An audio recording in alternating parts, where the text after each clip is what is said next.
Saludos a todos los telespectadores de Mi Tierra Televisión. El programa al que hoy me han invitado se tratará algunos temas de historia. En particular vamos a hablar el momento en el que el papado, los papas, se trasladan a vivir a Aviñón. ¿Cuáles son las motivaciones? ¿De dónde procede esta intención o esta decisión? Y luego las consecuencias que eso va a traer, y algunas consecuencias positivas, pero también algunas consecuencias negativas que ha tenido repercusiones hasta el día de hoy. Habría que primero hablar cuál es, de dónde procede o por qué motivo se decide que el Papa se vaya a Aviñón. Habría que pensar que hay un momento como de crisis o de disputa o de discusión sobre si el Papa debe dedicarse más a la cuestión meramente espiritual. O sea, hay como un gusto o toda una corriente espiritual por parte de muchos sacerdotes, de muchos religiosos, también por lo tanto de mucho pueblo, en el que se dice la Iglesia debe dedicarse solo y exclusivamente a la cuestión espiritual, debe ser más espiritual. Hay mucho sacerdote o hay mucho religioso que está administrando bienes materiales, y eso hace que no estén dedicados a lo que realmente le corresponde. Bueno, es lo que en aquel momento una corriente decía, que si la iglesia carnal, la iglesia espiritual, bueno, y en ese punto se está discutiendo. Bueno, nunca podemos olvidarnos que siempre en la vida de la iglesia, como en la vida de cualquier persona, la vida de cualquier familia, hay discusiones. Eso es inevitable. Pensemos cada uno de nosotros. ¿Quién dice que su vida es absolutamente lineal? ¿Qué cristiano puede decir su vida es perfecta? ¿Quién puede decir, qué cristiano puede decir de sí mismo yo soy un santo? Nadie. Pues la iglesia también tiene sus dificultades, porque la iglesia está compuesta por ti, por mí, por todos los que somos creyentes, todos los que estamos bautizados. Por lo tanto, nuestras discusiones interiores, personales, íntimas, también inevitablemente se reflejan en lo que es la vida de la iglesia. Partiendo de este principio, nos ayuda a comprender las dificultades de la misma iglesia, que son nuestras propias dificultades. En esa discusión hay un momento en que muere el Papa y eligen, queriendo que haya un Papa realmente santo, que no sea partidario de ningún grupo familiar de Roma, eligen a un Papa que se llama Pedro Morrone. Este Pedro Morrone era un monje de una ciudad que les sonará porque hace unos años sufrió un terremoto terrible, que es la ciudad de L'Aquila, en el centro de Italia. Bueno, pues es en esa ciudad, que era una ciudad que pertenecía al reino de Nápoles, bueno, terminan eligiendo a un monje, al abad de un monasterio, a este señor, y lo eligen, bueno, y sube al solio pontificio, es decir, se convierte en papa, con el nombre de Celestino V. Este hombre era un hombre bueno, lo llaman el Papa angelical, el Papa bueno. Le sonará esa expresión, el Papa bueno, que también se le diría al Papa Juan XXIII. Bueno, pues este buen Papa, que hoy día es beato o santo, bueno, decide entrar, por ejemplo, en Roma montado en un burro blanco. Toma decisiones que a veces no corresponden con la realidad.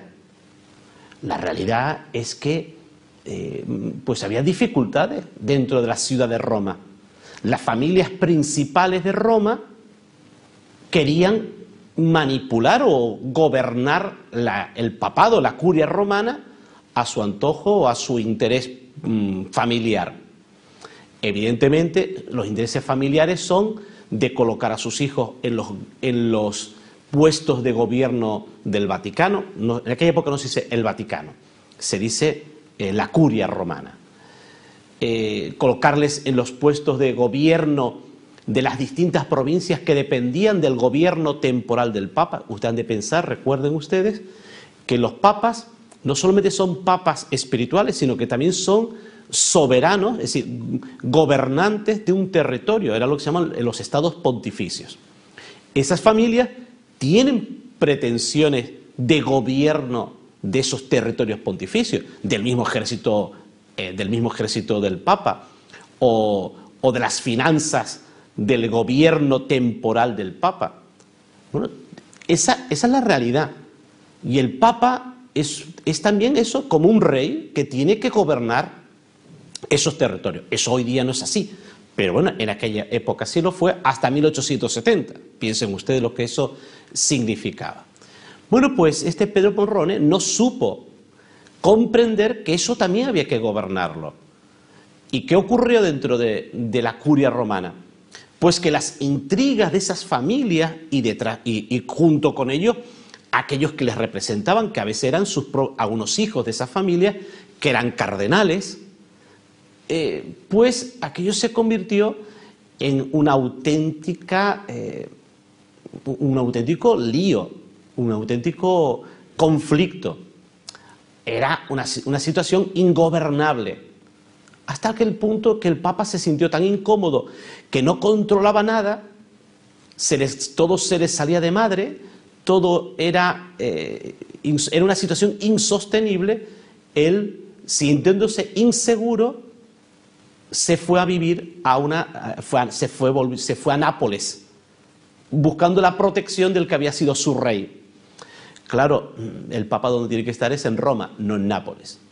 Al final, aconsejado por un cardenal, que posteriormente sería elegido Papa, renunció a ser Papa. Es el primer caso en el que un Papa renuncia. Bueno, que de hecho, recuerden ustedes, cuando Juan Pablo II estaba muy enfermo, la gente decía, oye, que el Papa debería renunciar. Cuando se decía esto no era ninguna locura, porque al fin y al cabo el Papa Celestino V lo hizo. Bueno, bien, como anécdota, para que veamos usted la relación de las cosas. Celestino renuncia, y para evitar que lo pudiesen manipular, para evitar que pudiesen utilizarlo para los intereses de este grupo familiar u otro, ¿qué hacen con Celestino V? Lo meten a vivir, o hacen un monasterio dentro del castillo del Áquila, que hoy todavía existe. Bueno, si usted fuese a esa ciudad, encontrará un gran castillo, todavía en pie, con el escudo de Carlos V precisamente. Él vivió y allí murió tranquilo. Algunos dicen que estaba preso. No, no estaba preso. Él volvió a su vida de monje. Y los monjes, ustedes recuerden que no son frailes, los monjes son de vida contemplativa, por lo tanto de vida de clausura, encerrado en un monasterio dedicados a la oración, al trabajo manual o al trabajo intelectual, pero dedicado fundamentalmente a la oración. Bueno, resuelto este conflicto. Bueno, eligen a un gran papa, un papa con un gran carácter, un hombre impetuoso, de mucho temperamento, por lo tanto, un hombre que no lo podían manipular, sino que él impondría sus criterios sobre cómo se tiene que gobernar la Iglesia. ¿Quién será este papa? Será el Papa Bonifacio VIII. Bonifacio VIII era de una familia, no de las principales familias de Roma, ni de la comarca o de la región, de lo que hoy diríamos la región de Lazio, del Lazio, sino que antes se decía el Ducado de Roma. Bueno, es una familia que tiene su principal posesión en una pequeña ciudad de la región del Lazio que se llama Anagni. Bueno, que hay un castillo y era el castillo de su familia. Bueno, este buen papa es un hombre con una gran formación intelectual. No es que sea un santo, pero tampoco es un malvado. Es un hombre de gobierno, es un hombre preparado, es un hombre con, diríamos, la licenciatura en Derecho. Ha hecho Derecho Civil y Derecho Eclesiástico, Derecho Canónico. Por lo tanto, un hombre que tiene los instrumentos, bueno, y también teología, perdón. Es un hombre que tiene los instrumentos formativos que le va a permitir gobernar adecuadamente la Iglesia. Y así lo hará. le dará a cada familia de Roma su ámbito de poder. No va a ser excluidos del gobierno, todo lo contrario, pero los controlará él. Pero él se va a apoyar en su propia familia. Esa familia irá adquiriendo cada vez más bienes materiales, mayor preponderancia en la vida social y política de los estados pontificios. Bueno, pero el Papa, por lo que se va a caracterizar, aparte de pacificar, poner las cosas en orden, tener mano férrea en Roma, es un hombre que tiene un alto concepto de lo que es el Papa. Claro, para nosotros el Papa no es simplemente un obispo. El Papa es obispo, es el obispo de Roma, pero por ser el sucesor de Pedro, es la cabeza de la Iglesia universal. Es el vicario de Cristo en la tierra. Es el sucesor de Pedro al que Jesús le dijo: tú eres Pedro y sobre esta piedra edificaré mi iglesia, y el poder de los cielos no será derrotado. No será derrotado por el infierno, no será derrotado por el demonio. La tentación nos vendrá, el pecado personal y colectivo influirá en la vida de la iglesia, pero el poder del infierno no la derrotará. Este concepto lo tendrá él muy claro. Tendrá muy claro que él es el vicario de Cristo. Es quien tiene el poder de Cristo en la tierra. De tal forma que en sus escritos expresará que la supremacía de la autoridad, por lo tanto del poder de Dios en la tierra, la tiene él y nadie más. Los mismos reyes, los propios reyes, el emperador, los príncipes, los soberanos, los grandes del mundo, si tienen un poder, es un poder que no es suyo, es un poder de Dios. Pero él, por estar por encima de ellos, porque es el vicario de Cristo, el representante de Cristo en la tierra, de alguna manera, para ser reyes, para ser papa, para ser soberano, tendría que tener el consentimiento del Papa. No significa que el Papa va a vulnerar los derechos dinásticos, por ejemplo. ¿Qué significa eso? ¿Quién es el sucesor de Juan Carlos I de España? Su hijo, Felipe. Es la dinastía Borbón, que tiene unos derechos dinásticos. Bueno, el Papa no es que vaya a cambiar las dinastías, sino él va a respetar siempre, pero recordará que él es la cabeza de la Iglesia del pueblo cristiano. Hemos de pensar que la separación Iglesia-Estado, como hoy podemos entenderla, el concepto de una sociedad civil y una sociedad cristiana como dos cosas totalmente separadas, eso no existe en aquella época. El cristiano es cristiano y el cristiano es fontanero, o es albañil, o es zapatero, o es arquitecto, o es sacerdote, o es conde, o es ministro. El cristiano es todo. Y no hay, ahora me pongo la chaqueta de cristiano y ahora me pongo la chaqueta de político. No, el cristiano es todo. Entonces, el concepto de sociedad que hay en aquel momento es el concepto de cristiandad. Hace años, por lo menos más de 20, 30 años, se hablaba, ya ha desaparecido la sociedad de cristiandad, ahora la sociedad moderna, ¿no? Como algo distinto, ¿no? Para un cristiano su vida es toda. Ahora, después, cuando está en casa, cuando está en el trabajo, cuando está tomándose unas copas con los amigos, quien está ahí es un cristiano. Por lo tanto, quien determina toda su vida es Cristo, en el modo de proceder, hasta cómo gobierna o cómo maneja el dinero.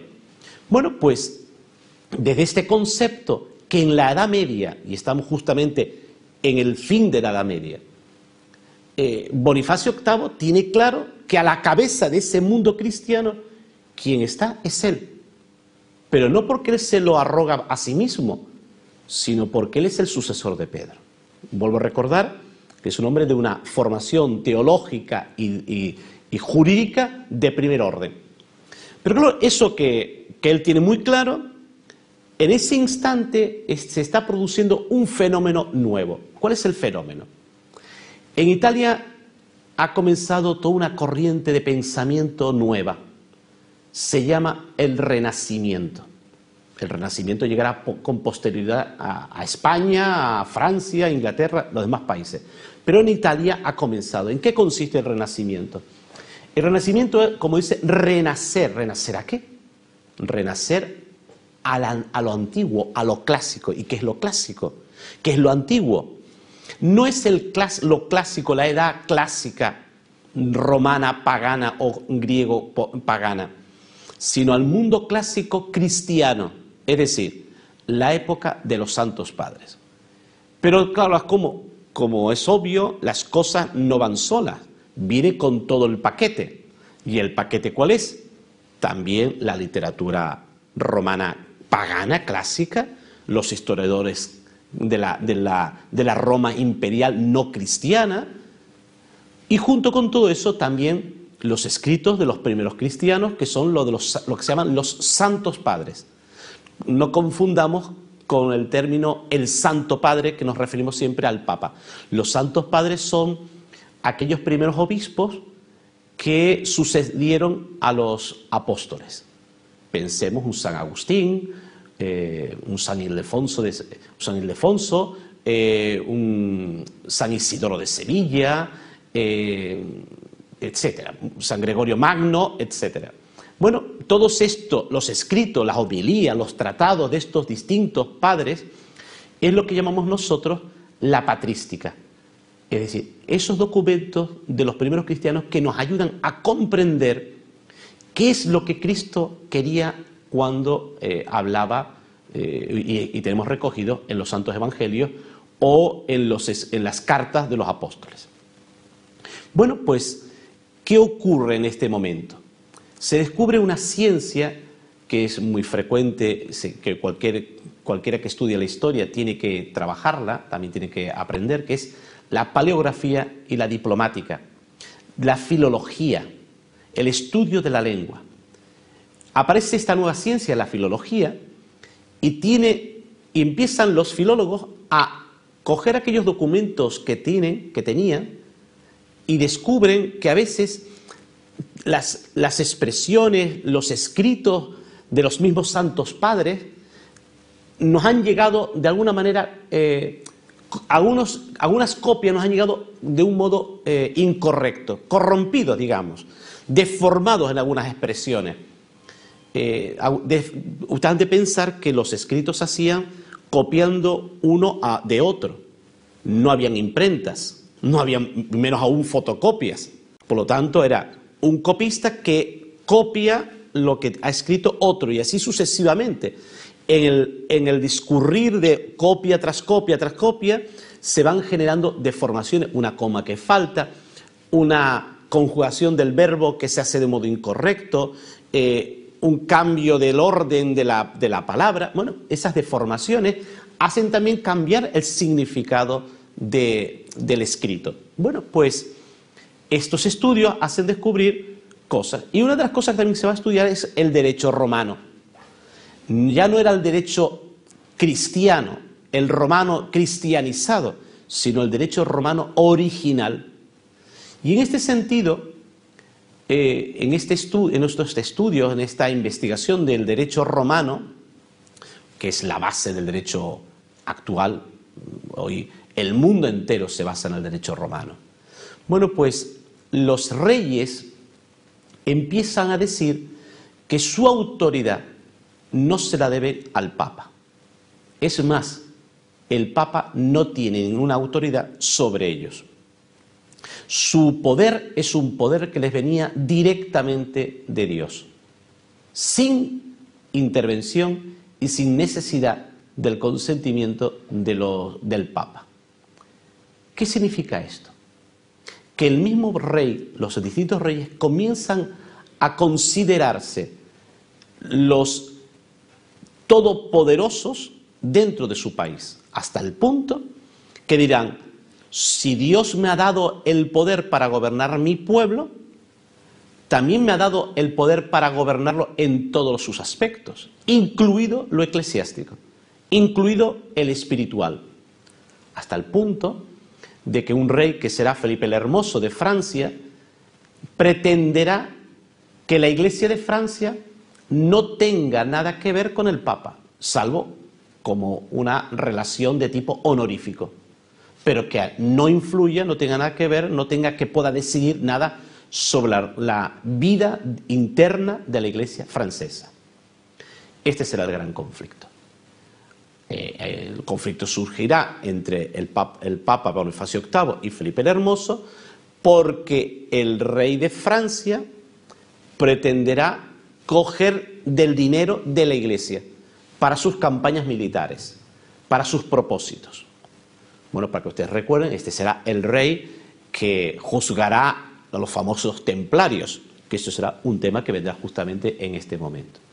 Fíjense ustedes la complicación, es decir, un papa como aquel, el Papa Angélico, el Papa Celestino V, ¿cómo iba a gobernar la Iglesia? Tiene que, en definitiva, el Papa tiene que ser también un hombre de gobierno, porque tiene que tratar todos estos asuntos, y que a veces se tiene que enfrentar y que tiene que frenar las pretensiones de los reyes, de los soberanos, de las familias romanas. Bueno, aquí surgirá todo un conflicto que llegará a un punto verdaderamente dramático que le llevará a la muerte al propio Papa, del disgusto tan grande que se llevó. Él declarará, excomulgará digamos lo que diríamos un primer ministro, presidente del gobierno, al canciller, a Guillermo Nogaret, que es el canciller de Francia, que diga se pasó un sacerdote, por otro lado. Bueno, lo excomulgará, es decir, lo expulsa de la Iglesia. Y si tú estás expulsado de la Iglesia, tú no podrás gobernar a los cristianos.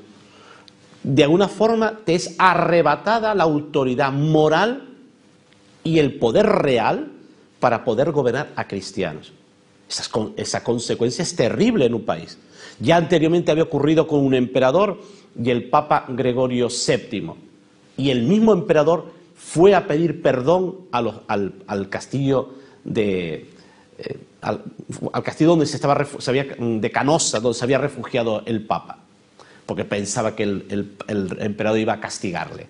Bueno, pues fue a pedirle perdón. Se humilló al emperador pidiendo perdón. Fíjense usted qué conciencia cristiana tenían los príncipes de aquel momento. Bueno, pero este príncipe es nuevo.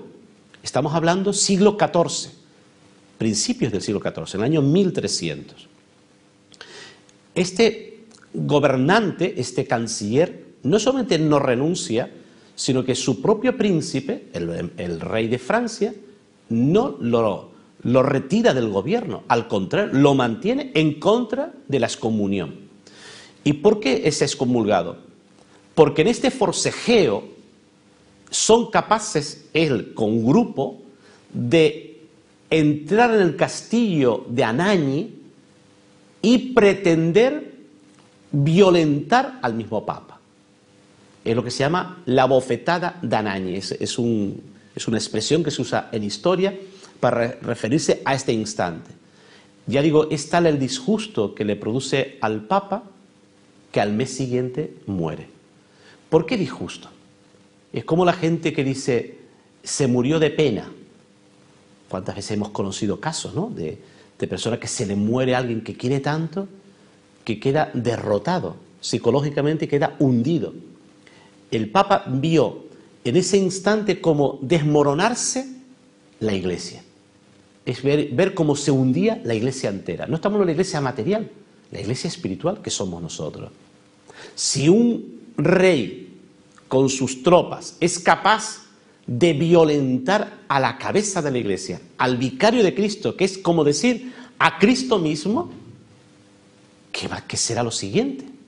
Bueno, de ese instante, de ese momento, el Papa regresará, bueno, el mismo pueblo, hay que decir, hay todo un momento realmente bello, y es que el pueblo, los vecinos de la ciudad de Anagni, viendo la situación, se preguntaban, ¿y qué va a pensar el Papa? Que no hemos salido a su defensa. Son ellos mismos quienes se van a alzar en armas y reducirán a las tropas y a estos gobernantes franceses, los reducirán y los expulsarán de Anagni y liberarán al Papa. El Papa pues les perdonará por haber permitido que hubiesen entrado anteriormente las tropas en Anagni, les perdonará, incluso les privilegiará. Bueno, fíjense ustedes, el Papa regresa a Roma con este puñal clavado en su corazón y muere al mes siguiente. Muere el Papa Bonifacio VIII, este gran Papa que había puesto orden en la curia romana, este Papa que había puesto orden en la civil, en el orden público de la ciudad de Roma y los estados pontificios, este Papa que es el creador de los jubileos, es el jubileo del año 1300, el creador de los jubileos de los años santos. Muere este Papa y es elegido un nuevo Papa, que es Clemente V, un Papa francés. Al morir el Papa Bonifacio VIII, la ciudad de Roma vuelve otra vez a los conflictos internos. Es como decir a ustedes una guerra interna en la misma ciudad entre las distintas familias. Si uno va a Roma y te lo explica, te encuentras muchas torres, porque en realidad dentro de la ciudad habían pequeños castillos que se defendían las familias unas contra las otras, las grandes familias, lógicamente. Bueno, ante la inseguridad de la ciudad, el Papa que es elegido, Clemente V, deambula por Francia, y este hombre levanta la excomunión a Nogaret. Se intentan hacer un juicio contra Bonifacio VIII. Él consigue que dejen en paz a la memoria del Papa, canonizan a Pedro Morrone y contenta al rey de Francia con la supresión de los templarios, que eso sería otra cuestión muy larga, pero que en el fondo lo que había era una avidez de dinero por parte del rey de Francia, del dinero que tenían los templarios. Los templarios eran, como cualquier orden de caballería, son órdenes compuestas por miembros de la nobleza, por lo tanto, familias con dinero.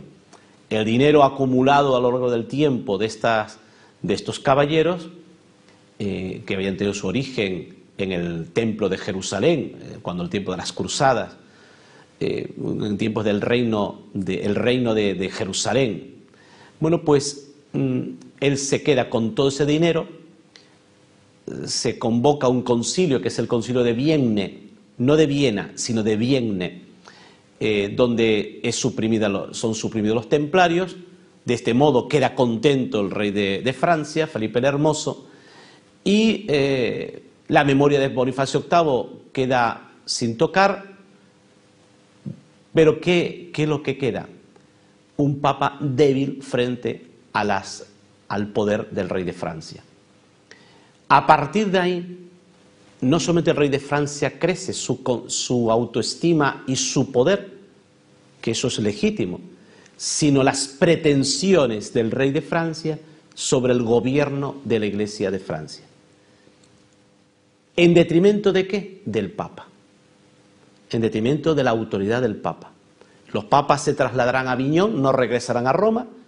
Aviñón, ha de pensar, es una ciudad episcopal, al lado de unos condados que pertenecían a los estados pontificios, eran propiedad del Papa, en la misma Francia. Hemos de pensar que es otro concepto de país y de nación, no tiene nada que ver con lo que hoy pensamos, lo que tiene es una nación. Los territorios son propiedad de un rey, es patrimonio de la corona, no es... la nación es una cosa, el país es otra. Bueno, pues el rey de Francia le cede a Aviñón, al Papa también, y ahí se establece. Bueno, y se crea la corte de Aviñón. El modo de funcionar es un gobierno en Aviñón del Papa con los cardenales, y eso va poco a poco a perder ¿qué cosa? La autoridad del Papa.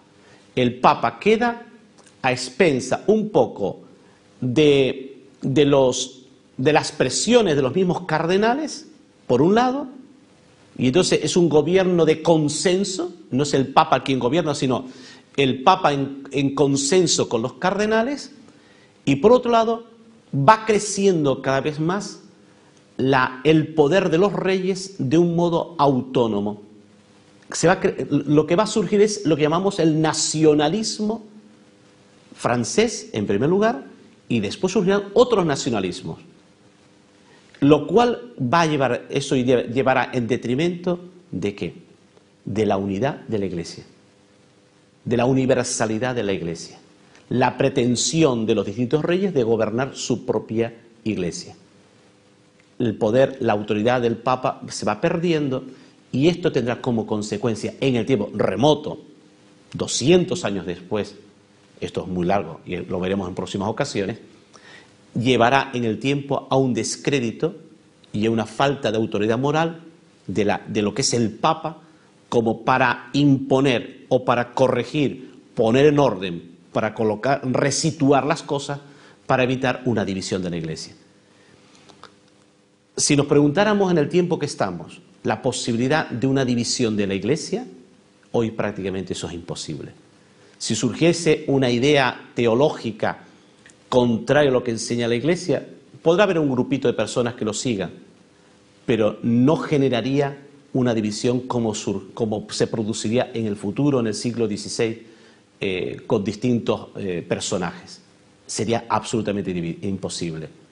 No se hubiese producido un cisma de Occidente a finales del siglo XIV, principios del XV. No se hubiese producido la separación de la única iglesia, generando iglesias distintas, iglesias protestantes. No se hubiese producido. La pérdida de esa autoridad moral y esa unidad, por lo tanto, de la Iglesia ha generado en esta mayor división. Hoy día, yo digo, las cosas son muy distintas, porque la autoridad espiritual, la autoridad moral del Papa es indiscutible y la capacidad de corregir las cosas en el momento exacto también. Y hoy día, aunque el mundo social en el que vivimos, lo político, pretende marginar a la Iglesia como una cuestión anecdótica de museo o reducirlo como a decir que tienes que ser bueno, pues aunque esto exista, la Iglesia tiene una autoridad moral porque la Iglesia responde verdaderamente a las necesidades del hombre, a las preguntas que en el corazón de cualquier ser humano existen. Esperemos que en las próximas ocasiones podamos seguir desarrollando otros temas que nos ayuden a comprender esto que acabo de decir.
Saludos a todos los telespectadores de Mi Tierra Televisión. El programa al que hoy me han invitado se tratará a unos temas de historia. En la Iglesia, como la vida de cualquier persona, la vida de cualquier familia, hay discusiones, eso es inevitable, pensemos cada uno de nosotros. ¿Quién dice que su vida es absolutamente lineal? ¿Qué cristiano puede decir su vida es perfecta? ¿Quién puede decir qué cristiano puede decir de sí mismo yo soy un santo? Nadie. Pues la Iglesia también tiene sus dificultades porque la Iglesia está compuesta por ti, por mí, por todos los que somos creyentes, todos los que estamos bautizados. Por lo tanto, nuestras discusiones interiores, personales, íntimas, también inevitablemente se reflejan en lo que es la vida de la Iglesia. Partiendo de este principio, nos ayuda a comprender las dificultades de la misma Iglesia, que son nuestras propias dificultades. En esa discusión hay un momento en que muere el Papa y eligen, queriendo que haya un Papa realmente santo, que no sea partidario de ningún grupo familiar de Roma, eligen a un Papa que se llama Pedro Morrone. Este Pedro Morrone era un monje de una ciudad que les sonará porque hace unos años sufrió un terremoto terrible, que es la ciudad de L'Aquila, en el centro de Italia. Bueno, pues es en esa ciudad, que era una ciudad que pertenecía al reino de Nápoles, bueno, terminan eligiendo a un monje, al abad de un monasterio, a este señor, y lo eligen, bueno, y sube al solio pontificio, es decir, se convierte en papa, con el nombre de Celestino V.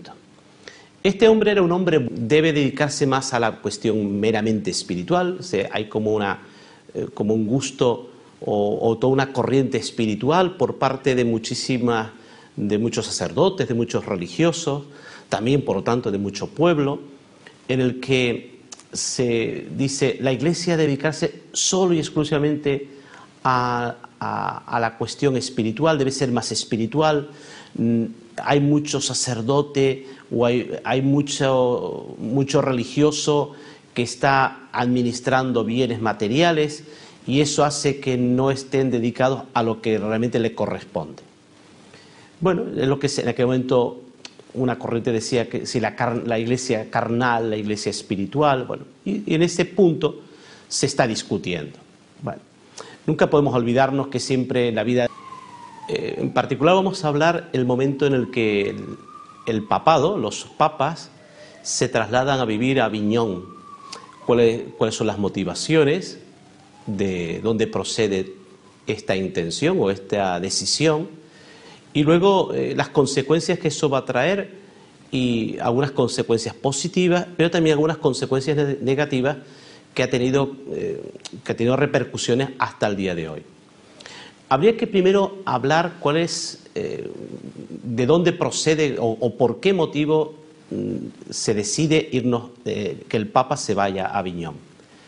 Habría que pensar que hay un momento como de crisis o de disputa o de discusión sobre si el Papa